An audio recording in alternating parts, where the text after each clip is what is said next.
Hello guys, welcome to Kadora. My name is Puneet. आज हम शुरू करने वाले हैं पीएचपी डेवलपमेंट 2025 का लेटेस्ट सीरीज़, जिसमें आपको बिगिनर लेवल से एडवांस लेवल तक का सारा पीएचपी का एक स्टेप बाय स्टेप गाइडेंस और डेवलपमेंट किया जाएगा, जिसमें हम आपको एट द एंड 5+ प्रोजेक्ट कराएंगे जो कि रन टाइम होंगे। आपको गिटहब पे पूरा कोड मिलेगा, प्रॉपर तरीके से आपको स्टेप बाय स्टेप गाइड किया जाएगा, और जहाँ पे आपको बिल्कुल जीरो से लेवल से लेके कैसे इंस्टॉल करना है, कैसे आपको फर्स्ट प्रोग्राम लिखना है, वहाँ से एडवांस लेवल तक का पीएचपी जॉब रेडी आपको पूरा गाइड किया जाएगा। तो इस सीरीज में के एंड में हम आपको प्रोजेक्ट कराएंगे जो कि हमारे द्वारा बेस कैसे आप ई कॉमर्स वेबसाइट होंगे, आपका पोर्टफोलियो वेबसाइट्स होगा। इसके अलावा आप जो एआई बेस्ड प्रोजेक्ट होते हैं उसको भी आपको कराया जाएगा। शुरू करते हैं अपना बेसिक इंट्रोडक्शन के स्टार्ट करते हैं इस सीरीज़ के लिए।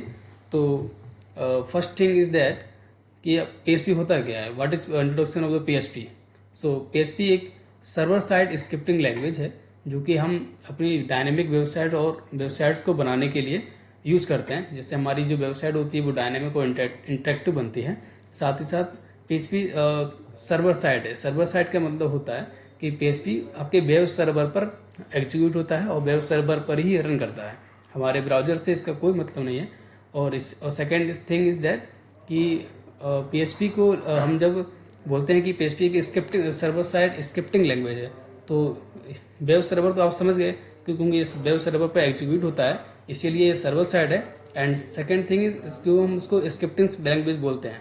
तो स्क्रिप्टिंग लैंग्वेज का मतलब होता है कि जब हम पीएचपी को रन कराते हैं या एग्जीक्यूट कराते हैं, तो यहाँ पे इंटरप्रेटर होता है जो साथ में लाइन बाय लाइन इसके कोड को इंटरप्रेट करता है, और इंटरप्रेट करते साथ ही इसको रन भी करता है। तो जो ट्रेडिशनल तो तरीका था जिसमें कंपाइलर यूज करता था, हमारे कोड को पहले प्रॉपर मशीन कोड में ट्रांसलेट करता था, उसके बाद एग्जीक्यूट करता था। बट जो स्क्रिप्टिंग साइड लैंग्वेज होती है जो कि पीएचपी लैंग्वेज है, यहाँ पे जो इंटरप्रेट होता है पीएचपी का, वो साथ ही साथ एग्जीक्यूट भी करता है plus line by line interpret भी करता है, जिससे एक फ्लेक्सिबिलिटी मिलती है और हमारी साइड रन टाइम पे हमको एक डायनेमिक फंक्शनलिटी प्रोवाइड करती है। सो इसलिए हम पीएचपी को सर्वर साइड स्क्रिप्टिंग लैंग्वेज बोलते हैं। हमारी जो वेबसाइट होती हैं वो डायनेमिक बनती हैं, इंटरेक्टिव बनती हैं। और सेकेंड पॉइंट कि हम जो पीएचपी यूज़ करते हैं उससे फ़ायदा क्या होगा पीएचपी यूज़ करने से।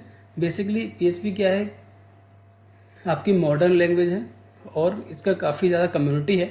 और सबसे बड़ी बात यह है कि पीएचपी जब हम यूज़ करते हैं तो पीएचपी के साथ साथ हमें कई सारे फ्लेक्सिबिलिटी पॉइंट्स मिलते हैं, कई सारे हमें डायनेमिक प्रोग्रामिंग फंक्शनलिटी प्रोवाइड की जाती है।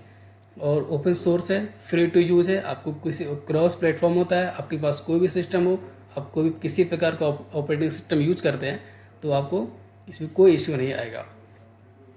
तो अगर हम बात करें कि जो इसके कैरेक्टरिस्टिक्स हैं कि मेजर प्रॉपर्टीज़ क्या हैं, तो first is server side, second ये ओपन सोर्स है, थर्ड हम आसानी से जो हमारा एचटीएमएल का कोड होता है उसमें आसानी से उसको यूज़ किया जा सकता है, जिसको हम बोलते हैं एम्बेडेड सिस्टम बोलते हैं। तो जो पीएचपी है वो आसानी से हम पीएचपी के साथ अपने एचटीएमएल कोड के साथ फाइल में मर्ज कर सकते हैं, उसको राइट कर सकते हैं और उसको एग्जीक्यूट भी कर सकते हैं। नेक्स्ट ये है कि ये सभी प्रकार के डेटाबेस को सपोर्ट करता है। आपके पास कोई भी डेटाबेस हो, आप सभी प्रकार के डेटाबेस को सपोर्ट करता है, और आसानी से हमारी जो एचटीएमएल है, सीएसएस है और जावास्क्रिप्ट है उसके साथ आसानी से इंटीग्रेट भी करता है। तो सेकेंड पॉइंट इज इसका हम जब पीएचपी को या पीएचपी से हम अपनी वेबसाइट बनाते हैं तो उसका वर्किंग फ्लो क्या होता है, तो कैसे काम करता है पीएचपी की वेबसाइट की, कैसे हम बनाएंगे तो कैसे उसका वर्क फ्लो होगा, तो ये समझते हैं। तो सबसे पहला होता है कि हम जब पीएचपी में अपना वेबसाइट बनाते हैं तो वो क्लाइंट से हमारे जो भी, चूँकि जो पीएचपी है वो ब्राउजर एंड पे या क्लाइंट एंड पर रन नहीं करता है, एग्जीक्यूट नहीं होता है, इसका जो एग्जीक्यूशन होता है वेब सर्वर पर होता है। तो जब भी हम पीएचपी कोड करते हैं या वेबसाइट बनाते हैं हमारी, तो वो क्लाइंट रिक्वेस्ट जाती है जो कि एक HTTP रिक्वेस्ट होती है, वो जाती है वेब सर्वर के पास। वहाँ से वेब सर्वर फाइंड करता है पीएचपी फाइल को, क्योंकि हम पीएचपी